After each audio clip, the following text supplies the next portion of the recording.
नमस्कार, आवाज समाचार में आपका स्वागत है। मैं हूं मनोज श्रीवास्तव और खबरों की शुरुआत करते हैं इस वक्त की हेडलाइंस के साथ।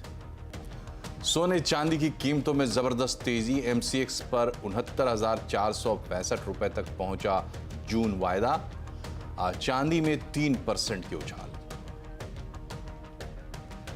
निफ्टी बैंक एक्सपायरी के दिन बाजार नीचे से सुधर कर बंद। मिड और स्मॉल कैप में खरीदारी। पीएसयू बैंक, पीएससी, आईटी शेयरों में खरीदारी। रियल्टी, एफएमसीजी, ऑटो इंडेक्स में गिरावट। आने वाले दिनों में सबको अफोर्डेबल हेल्थ केयर और वर्ल्ड क्लास फाइनेंशियल सेक्टर विकसित करने पर होगा जोर। विकसित भारत के लिए 27 थीम की हुई पहचान। सीएनबीसी आवाज एक्सक्लूसिव। केजरीवाल की जमानत याचिका पर दिल्ली हाई कोर्ट ने फैसला सुरक्षित रखा। ईडी ने किया जमानत का विरोध। संजय सिंह की रिहाई पर आप दफ्तर में जश्न। वायनाड से राहुल ने भरा लोकसभा चुनाव के लिए पर्चा। प्रियंका के साथ रोड शो भी किया। सीपीआई उम्मीदवार एनी राजा ने भी किया नामांकन। भूकंप के भयंकर झटकों से हिला ताइवान। 25 साल की सबसे बड़ी तबाही। जापान, फिलीपींस तक झटके। सुनामी का अलर्ट। भारत ने जारी की एडवाइजरी। टोयोटा की नई urban cruiser Taisor launch. Mileage दमदार और तूफानी रफ्तार। 8.25 लाख से कीमतें शुरू। किया सोनेट हुंडई वेन्यू से होगा मुकाबला। और सबसे पहले चुनावी महासंग्राम की खबरें।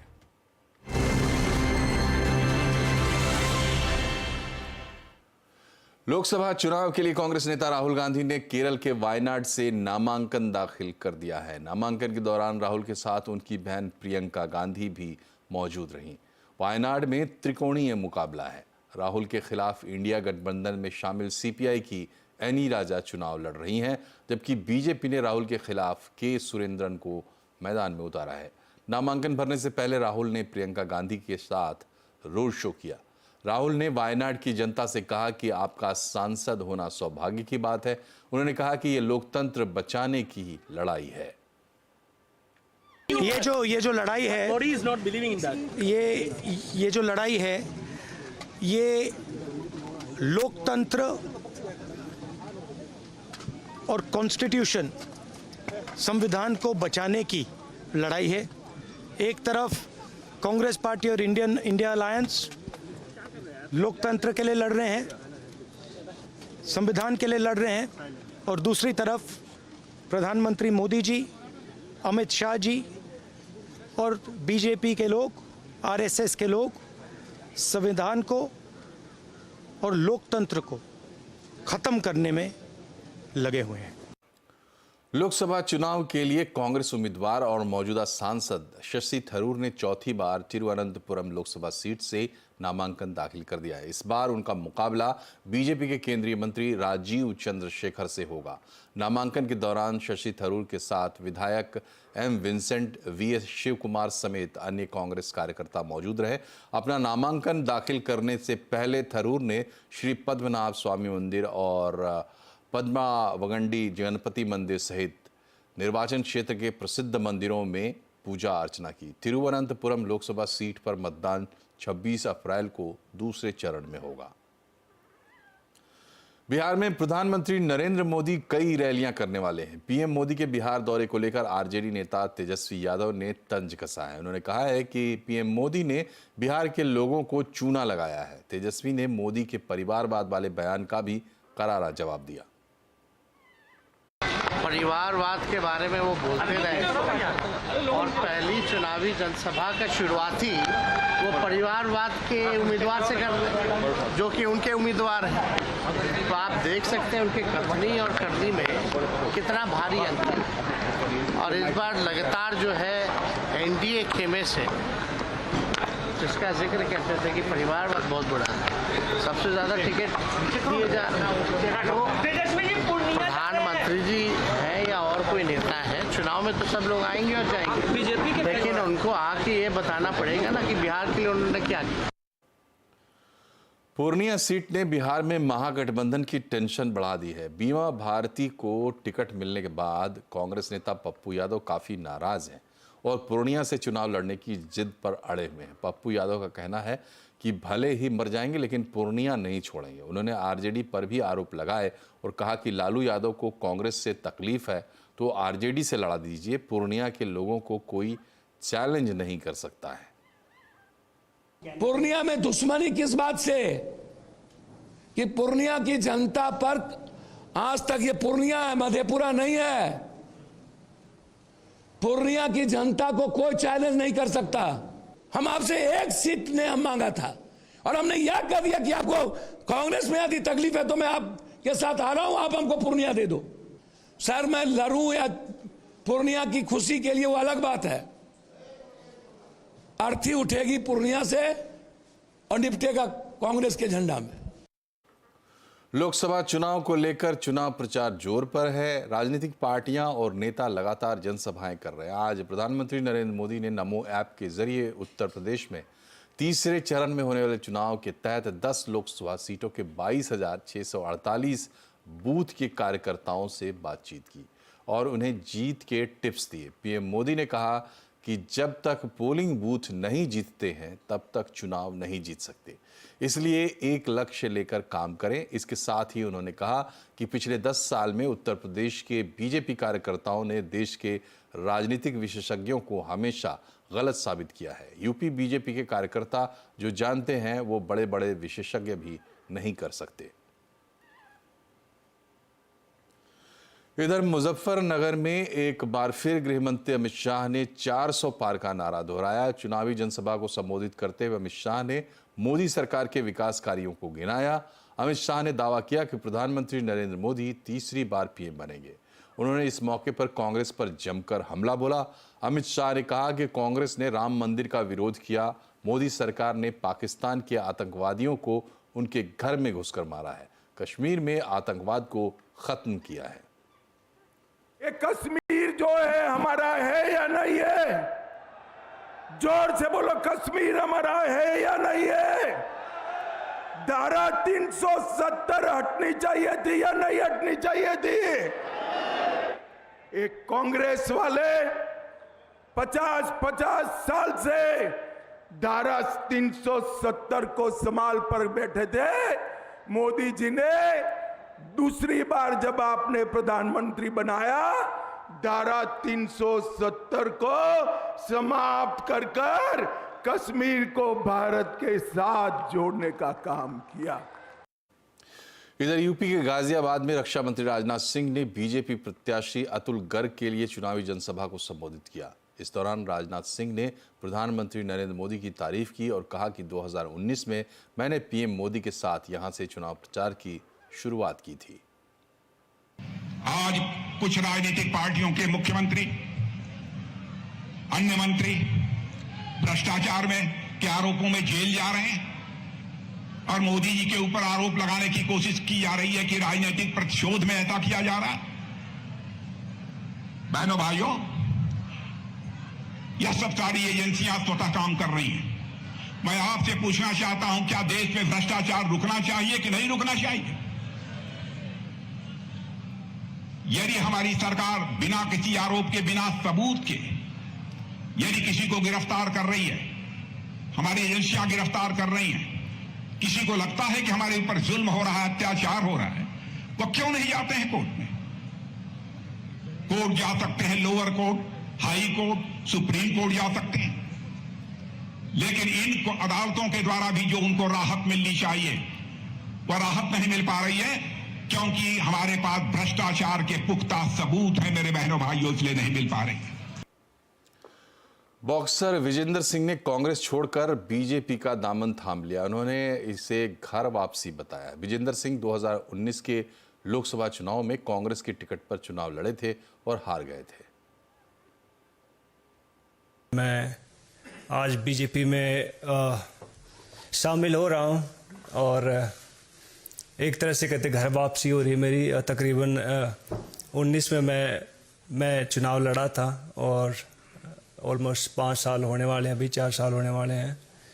तो अभी कहते कि इंग्लिश में कहावत है गुड टू बी बैक, तो काफ़ी अच्छा लग रहा है। और जिस तरह से मान सम्मान खिलाड़ियों का देश विदेश में बढ़ा है वो काबिले तारीफ है। लोकसभा चुनाव के लिए उत्तर प्रदेश में सियासी हलचल तेज हो गई है। नए गठबंधन और समीकरण बन रहे हैं। यूपी के लिए क्या है पार्टियों का प्लान और अखिलेश की क्यों बढ़ी है मुश्किल? आज आप चुनाव अड्डा में इसी पर बड़ी चर्चा होगी शाम 7:57 पर। और आने वाले दिनों में सभी के लिए अफोर्डेबल हेल्थ केयर मुहैया कराने और वर्ल्ड क्लास फाइनेंशियल सेक्टर विकसित करने पर जोर रहेगा। CNBC आवाज को एक्सक्लूसिव जानकारी मिली है कि सरकार ने 2047 तक जिस विकसित भारत का लक्ष्य रखा है उसके तहत 27 अलग अलग थीम्स के आधार पर फैसले लिए जाएंगे। पूरी खबर समझने के लिए चलते हैं लक्ष्मण रॉय के पास। बताइए लक्ष्मण जी, क्या है ये 27 थीम की जिसकी बात की जा रही है? देखिए, 27 थीम में सबसे महत्वपूर्ण जो मुझे लगा और 27 थीम में सबसे पहले नंबर पे जो था वो था आपको अफोर्डेबल हेल्थ केयर को लेकर के। इसमें सस्ते इलाज लोगों तक पहुंचाया जाए और सभी को मिले सस्ता इलाज, ये कैसे सुनिश्चित किया जाए इस पर फोकस किया जा रहा है। ये अफोर्डेबल हेल्थ केयर यानी सस्ता इलाज जो है ये सिर्फ सस्ता ही ना हो, बेहतर क्वालिटी का हो, ये भी उसका एक मुख्य ध्येय है। और हेल्थ केयर के साथ साथ एक और चीज को महत्वपूर्ण जोड़ा गया है, वो है वेलनेस को लेकर के। सिर्फ हेल्थ केयर ही नहीं, दरअसल वेलनेस पर भी खास फोकस किया जा रहा है इस 27 थीम में, जो सबसे पहले नंबर की थीम है। और इसके लिए आयुष्मान भारत जैसी स्कीम का दायरा बढ़ाया जाना, आम लोगों तक सुविधाएं पहुंचाना, प्राथमिक हेल्थ केयर के ज्यादा से ज्यादा सेंटर खोलना, इस पर फोकस है। दूसरे नंबर पे जो है वो है आपको शिक्षा को लेकर के, एजुकेशन और स्किल, इस पर भी जोर दिया गया। सिर्फ डिग्री ना मिले बल्कि ऐसी शिक्षा दी जाए ताकि नौकरी भी मिल जाए, और स्किलिंग पर खास फोकस किया गया है। ये तो आपको रहा हेल्थ केयर एजुकेशन जैसी बातें, लेकिन फाइनेंशियल सेक्टर के लिए भी महत्वपूर्ण बातें कही गई हैं। इसमें वर्ल्ड क्लास के फाइनेंशियल सिस्टम को कैसे विकसित किया जाए इस पर जोर रहने वाला है। चाहे बैंकिंग सेक्टर हो, इक्विटी मार्केट हो, दूसरे फाइनेंशियल सिस्टम हो, उसको ज्यादा मजबूत बनाया जाएगा, दुनिया के फाइनेंशियल सिस्टम को टक्कर दे सके, इस पर फोकस किया गया है। एक और चीज वो है स्टार्टअप को लेकर के। स्टार्टअप, अब तक भारत के स्टार्टअप भारत में काम करें, इस पर जोर रहा है, लेकिन ये स्टार्टअप पर अब विकसित करेंगे जो खासतौर से दुनिया में अपने काम कर सके। तो स्टार्टअप फॉर द वर्ल्ड का नाम दिया गया इस थीम में। एक और महत्वपूर्ण बात, इंडस्ट्री सर्विस सेक्टर में फोकस तो रहता है हर बार, लेकिन फ्यूचर को ध्यान में रखते हुए रखा जाए ताकि आने वाले दिनों में जिस तरह की इंडस्ट्री की जरूरत है उसको फोकस किया जाए। ऐसे 27 थीम है। और महत्वपूर्ण बात यह है कि नेता लोग बाहर जाकर चुनाव प्रचार में व्यस्त हैं, तो अधिकारी लोग जो दिल्ली में बैठे हुए हैं लगातार बैठकों में व्यस्त हैं और इस विकसित भारत के लिए पॉलिसी बना रहे हैं कि जैसे नई सरकार आएगी उस पॉलिसी की मंजूरी ली जाएगी, उस पर अमल शुरू किया जाएगा ताकि 2047 तक विकसित भारत के लक्ष्य को पाया जा सके। शुक्रिया लक्ष्मण जी। और सोने की कीमतों में लगातार तेजी जारी है। आज भी MCX पर जून वायदा 69,465 तक पहुंच गया। क्या है कारण, बता रही हैं हमारी सहयोगी मनीषा गुप्ता। एक और नया दिन और एक और नया ऑल टाइम हाई हमने यहाँ पर सोने में बनता हुआ देखा है। भावों में लगातार एक तरफा तेजी है। अगर पिछले एक महीने की बात की जाए तो सोने के भावों में करीबन 10% का इजाफा हम देख चुके हैं। भारतीय बाजारों में 70,000 के बहुत करीब यहाँ पर भाव अब बनते हुए नजर आए हैं। काफ़ी सारे फैक्टर्स हैं जिसकी वजह से एक तरफा तेजी आपने सोने में आते हुए देखी है। एक तो ये कि जियोपॉलिटिकल टेंशंस हैं और जो कॉन्फ्लिक्ट है मिडिल ईस्ट में वो अब थोड़ा सा फैलता हुआ नजर आ रहा है, जिस तरह के स्टेटमेंट्स हमने इजराइल और सीरिया से आते हुए देखी हैं। दूसरी चीज़ ये है कि जिस तरह की ग्लोबल सेंट्रल बैंक की खरीदारी है उसका सपोर्ट है। और तीसरा, बहुत ज़ोरदार शॉर्ट कवरिंग अब यहाँ पर हमने हेज फंड्स, फैमिली हाउसेस की तरफ से आते हुए देखी है। और इन स्तरों पर भी हमने ETF buying and retail buying China की तरफ से बनते हुए बरकरार देखी है, जिसका पूरा फ़ायदा है। तो काफ़ी हद तक जो ये तेज़ी है ये स्पेकुलेटिव भी नज़र आती है। अगर इंडियन मार्केट्स की बात करें तो यहाँ पर भाव डिस्काउंट पे हैं, क्योंकि जिस तरह की वॉलेटिलिटी है, ऑल टाइम हाइज है, यहाँ पर रिटेल बाइंग काफ़ी हद तक कमज़ोर है। मार्च के महीने में करीबन 50-60% गिरती हुई नजर आई थी और अप्रैल में क्योंकि जिस तरह का इस क्वार्टर की शुरुआत हुई है, लगता है दबाव बरकरार रह सकता है खरीदारी के लिहाज से। लेकिन जहां तक प्राइसेस की बात है, बाजार को अब भी लगता है जिस तरह का मोमेंटम है, इवन एज सोना अब यहाँ पर ओवरबॉट है, लेकिन मोमेंटम अभी भी ऑन द हायर साइड है। अगर जून फ्यूचर्स देखें कॉमेक्स में तो वो $2300 पार कर चुका है। बाजार को लगता है कि 2320, 2340 तक एक रेजिस्टेंस बनेगा और वहां से फिर $100-150 की करेक्शन आप आता हुआ देखेंगे। जहां तक भारतीय बाजारों की बात है, अब ये मान के चला जा रहा है कि 65-68,000 का एक बहुत स्ट्रॉन्ग सपोर्ट है। अगर आपको सोना उन स्तरों पे मिलता है तो डेफिनेटली खरीदना चाहिए।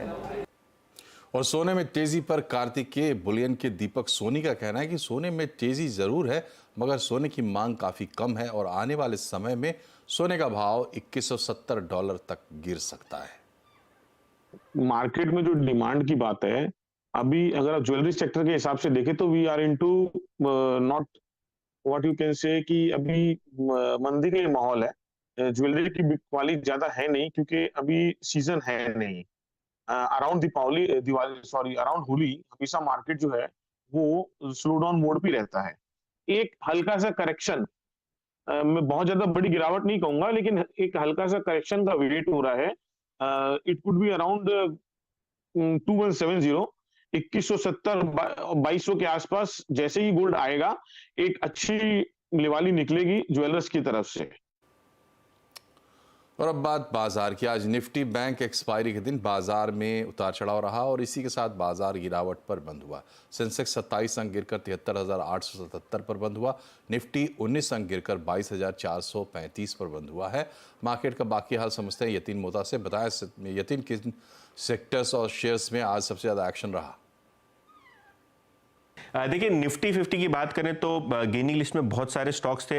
अगर हम बात करें श्रीराम फाइनेंस की तो ये निफ्टी का नया एडिशन है। 4% की तेजी यहां देखने को मिली। एनटीपीसी जैसे काउंटर्स में खरीदारी देखने को मिली।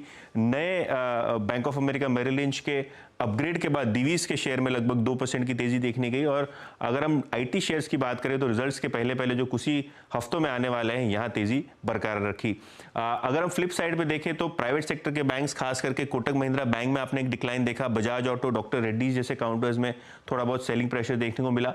लेकिन आज फोकस था डिफेंस शेयरों पे। तो कोची शिपयार्ड से लेके जीआरएससी, बहुत सारे ऐसे शेयर्स जहां 5 से 10% की तेजी के मूव देखे आपने।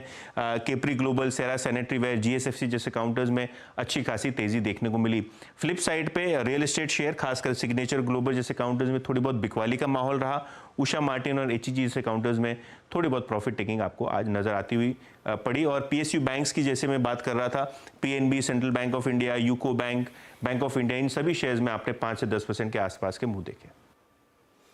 शुक्रिया यतिन। और बाजार में उठापटक पर कोटक एएमसी के एमडी और सीईओ नीलेश शाह का कहना है कि अभी ग्लोबल और घरेलू मुद्दों से बाजार में उतार चढ़ाव जारी रहेगा। उनके मुताबिक निवेशक manufacturing, cement, infra, realty theme में पैसा लगा सकते हैं। यूएस में जिस तरह से डेटा आए हैं, लगता है फेड शायद रेट कट को थोड़ा डिफर कर देगा।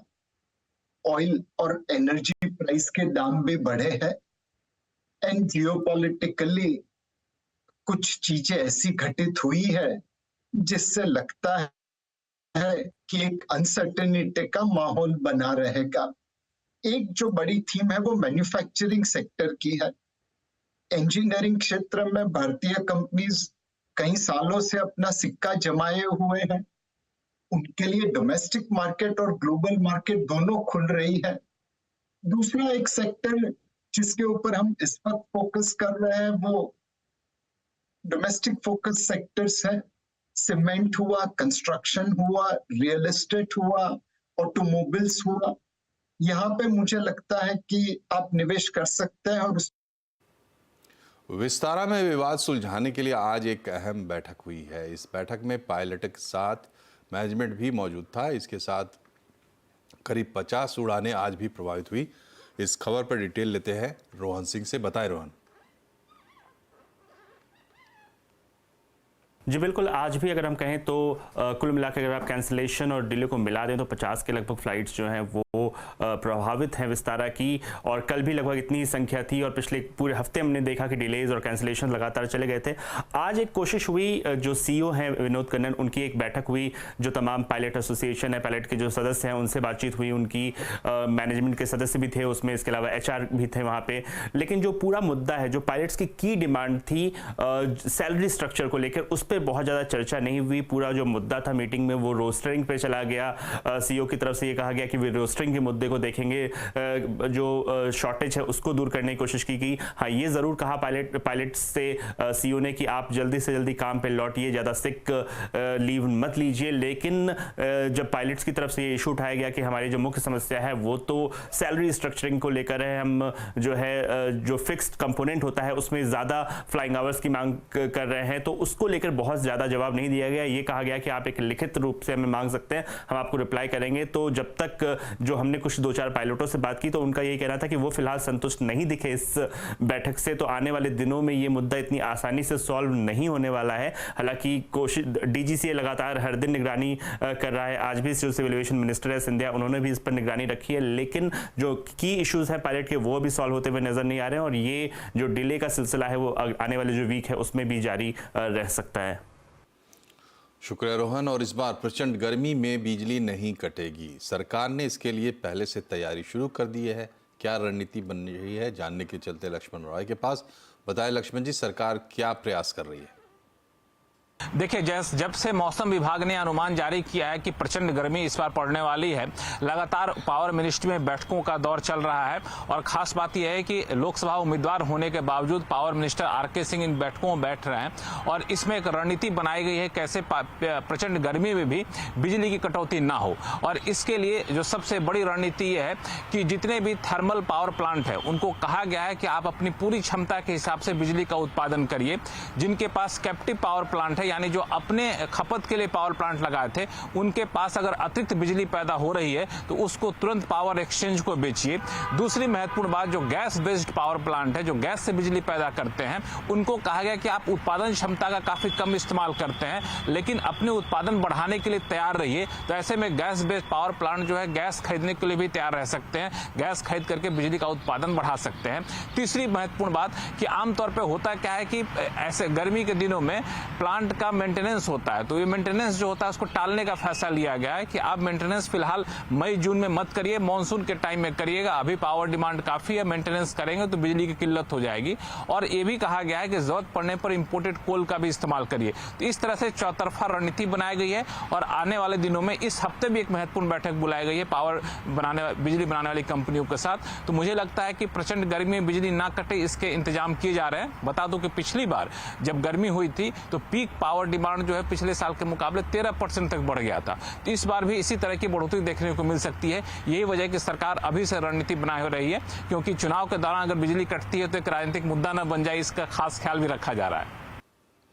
शुक्रिया लक्ष्मण जी। और सोशल मीडिया पर मिसलीडिंग विज्ञापन मामले में सीएनबीसी आवाज ने बड़ा एक्शन लिया है। जालसाजों के खिलाफ कड़ी कानूनी कार्रवाई करते हुए हमने मुंबई पुलिस की साइबर सेल में मामला दर्ज कराया है। दरअसल सीएनबीसी आवाज के मैनेजिंग एडिटर अनुज सिंघल के नाम पर लोगों को गुमराह किया जा रहा था।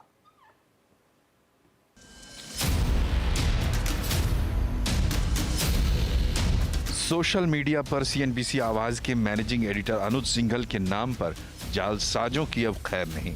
सीएनबीसी आवाज ने सोशल मीडिया के नटवर लालों के खिलाफ बड़ा एक्शन लिया है। जालसाजों के खिलाफ कानूनी कार्रवाई करते हुए अनुज सिंघल ने मुंबई पुलिस की साइबर सेल में एफआईआर दर्ज करा दी है। कंप्लेंट फाइल कर दी है मैंने।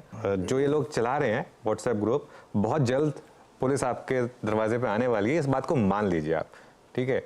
इसमें कोई इस हवा में मत रहिएगा कि कुछ नहीं होने वाला। एक्शन होगा और ऐसा एक्शन होगा कि फिर आप याद रखेंगे। दरअसल सीएनबीसी आवाज के मैनेजिंग एडिटर अनुज सिंघल के नाम पर हो रहा है फर्जीवाड़ा। सोशल मीडिया में उनके फेक प्रोफाइल बनाकर लोगों को गुमराह किया जा रहा है। फेसबुक और इंस्टा पर अनुज सिंघल के नाम पर कई तरह के मिसलीडिंग विज्ञापन दिए जा रहे हैं। निवेशकों को मोटे रिटर्न का लालच दिखाकर ग्रुप ज्वाइन कराने के लिए कहा जा रहा है। अनुज सिंघल को एक बड़े ब्रोकर का कंसल्टेंट भी बताया जा रहा है। इतना ही नहीं, फर्जी व्हाट्सएप ग्रुप बनाने के लिए ब्रिटेन के नंबरों का इस्तेमाल किया जा रहा है। हमारी कार्रवाई के बाद अब ऐसे लोगों की खैर नहीं है। जिस नंबर से ये व्हाट्सएप ग्रुप चल रहा है ना, वो नंबर भी है हमारे पास, ठीक है। और जिन बैंक अकाउंट में पैसा वैसा मांगा जा रहा है वो भी है सब। हमें शिकायत मिली है कि शेयरों में इन्वेस्टमेंट से जुड़ी एडवाइजरी सर्विस के नाम पर आप लोगों से पैसे मांगे जा रहे हैं। हम आप दर्शकों से अपील करते हैं कि ऐसे फेक सोशल मीडिया हैंडल से सावधान हो जाएं। हम सोशल मीडिया पर किसी भी तरह की कोई पेड सर्विस नहीं देते। आप किसी झांसे में आकर अपना नुकसान मत कीजिए। आप इन झांसेबाजों, घोटालेबाजों के जाल में ना फंसें। आपकी थोड़ी सी जागरूकता आपको बड़े नुकसान से बचा सकती है।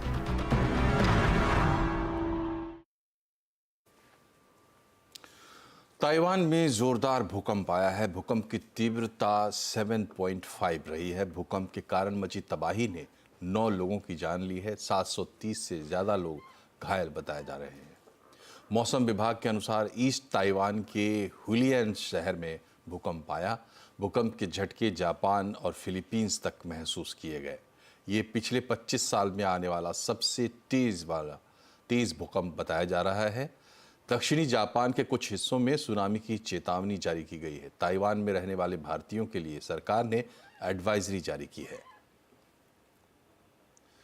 टोयोटा ने कॉम्पैक्ट एसयूवी सेगमेंट में अर्बन क्रूजर टाइजर लॉन्च कर दिया है। टोयोटा की टाइजर को मारुति सुजुकी की फ्रॉन्क्स के बेस पर बनाया गया है। शुरुआती कीमत 7,73,000 है और टॉप वेरिएंट की कीमत 13 लाख रखी गई है। टाइजर किया सोनेट, हुंडई वेन्यू को सीधी टक्कर देगी। टोयोटा की कॉम्पैक्ट एसयूवी है। जी हाँ, टाइजर आपके सामने है। इस गाड़ी की सबसे बड़ी खासियत है वो है कीमत। इसकी कीमत शुरू होती है 7,73,000 से और जो इसकी टॉप वेरिएंट है उसकी कीमत है 13 लाख रुपया। कंपनी इसे जो मारुति की जो फ्रॉन्क्स है उस पर ही ये टाइजर बेस्ड है, इसलिए लुक के मामले में सब कुछ सेम है। फ़र्क कितना है? फ़र्क ये है कि जो सामने का लुक है बिल्कुल चेंज है। ये DRL फ्रंट ग्रिल और यहाँ पर आपको सामने टोयोटा का बैजिंग मिल जाता है।